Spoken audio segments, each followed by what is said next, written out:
Assalamu alaikum class. Today I am going to start the topic processing of the crude drug, and it is continuation of our last topic. As you know, for the preparation of the crude drug there are certain steps required like cultivation, collection, harvesting, preservation, coupling, packaging and storage. And as you know, cultivation and collection we already discussed in our previous lecture.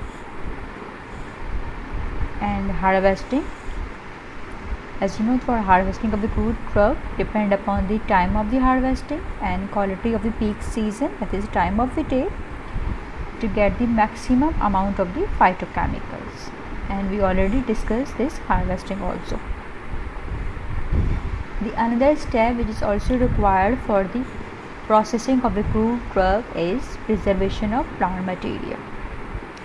For preservation of the plant material means to preserve the plant or crude drug for longer period of time during transportation as well as during storage. And this preservation of plant material can be achieved by different methods. Number one is drying of the plant material, freeze drying, stabilization and fermentation. And drying of the crude drug is the most common method for preservation of plant material, and we can dry the drug by natural drying method or by artificial drying method. In the natural drying method we have direct sunlight drying method and drying the drug under shade.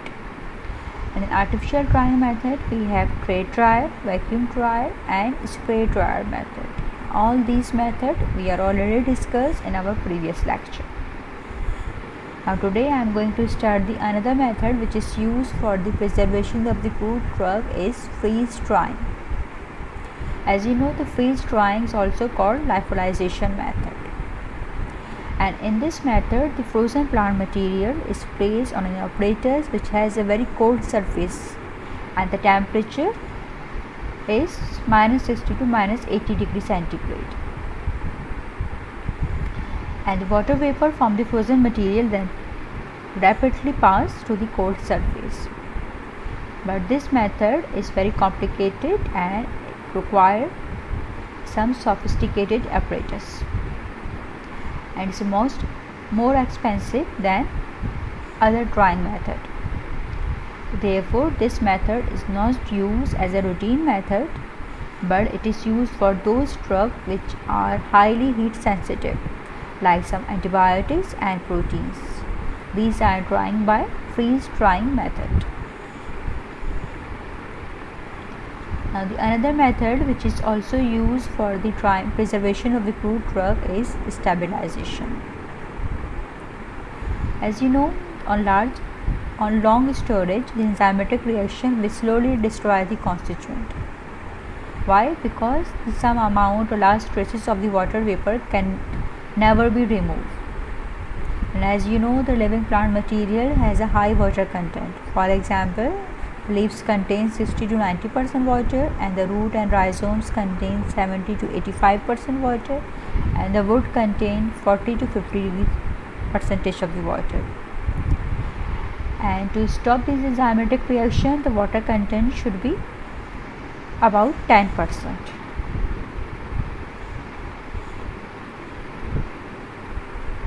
So to avoid this degradation and enzymatic reaction, stabilization is the most common use which destroy the enzymes.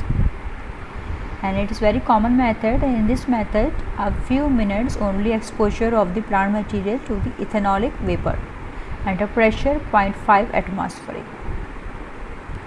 And this stabilization method, it is used for those compounds which are isolated from the plant material or which are highly sensitive to the enzymatic degradation. For example, aloe.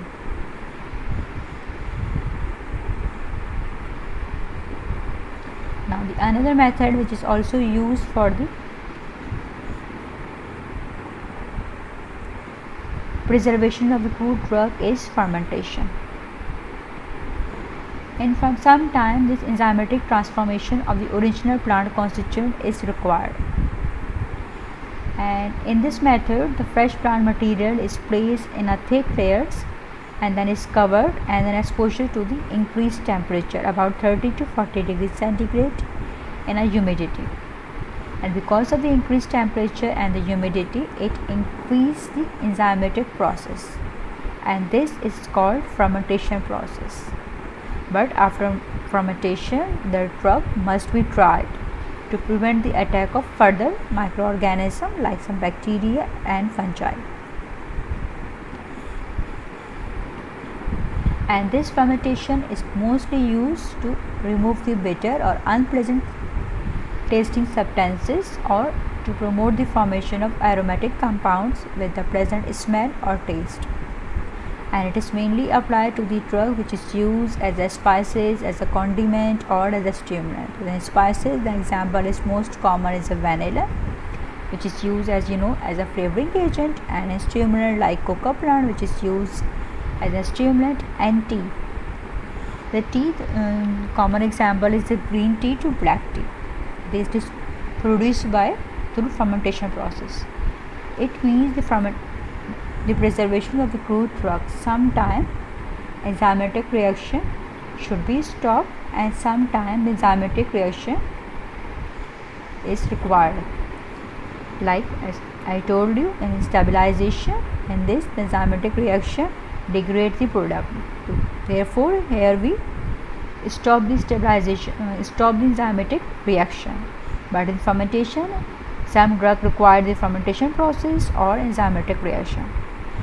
It means the preservation of the crude drug is also depend upon the nature of the plant, part of the plant, as well as the nature of the phytochemicals.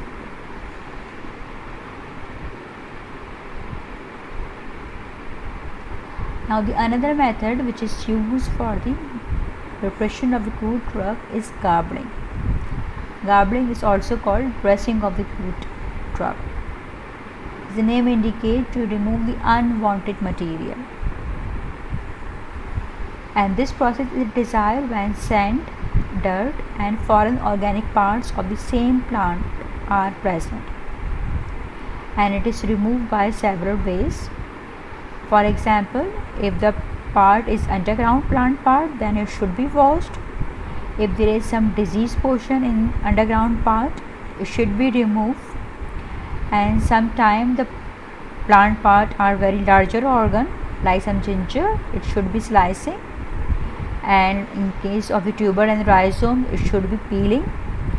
And in case of the bark drug like cinnamon, it should be packed into coil form. And it is called pressing to remove the unwanted substances.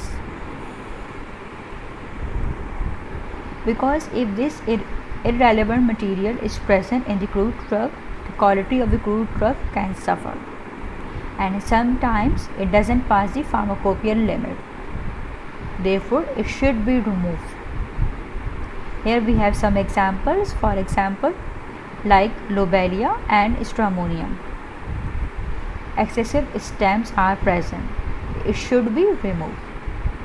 Same as it is in a clove bud. If the stalk is present, it should be deleted. And the drug which constitute the rhizomes are separated carefully from the roots as well as from the rootlets, and also from the stem base. As you know, these are the underground part of the plant, so it should be removed from roots and rootlets.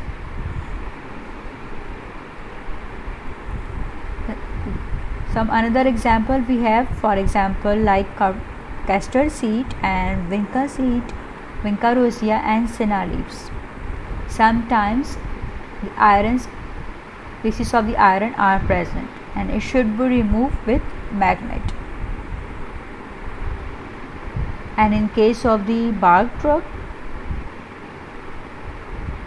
the pieces of the bark should be removed by peeling in processing of the gum acacia.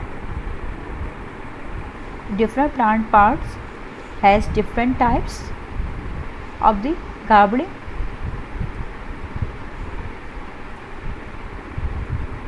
That is called pressing to remove the unwanted material. The garbling is also depend upon the plant, nature of the crude drug and part of the crude drug. or source of the crude drug.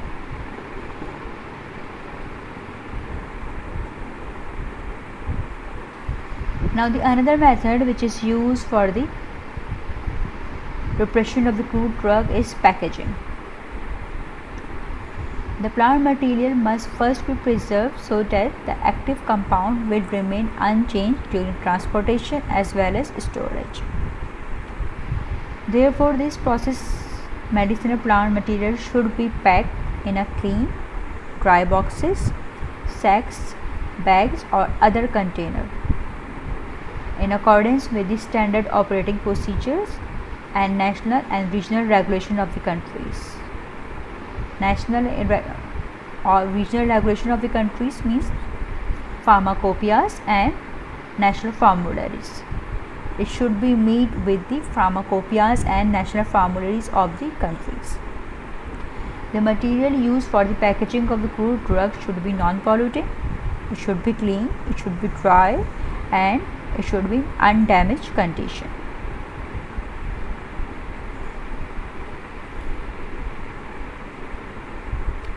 Here we have some examples of the crude drug for the packaging. For example, like aloe. Aloe should be packed in a gourd skin, and colophony and balsam of tolu. These are the resins containing drug. It should be packed in kerosene tin, and asafoetida is also an example of resins. It should be stored in a well closed container to prevent the loss of volatile oil. And cod liver oil, as you know, it is highly sensitive to light as well as temperature. Therefore, it should be stored in an amber glass bottle.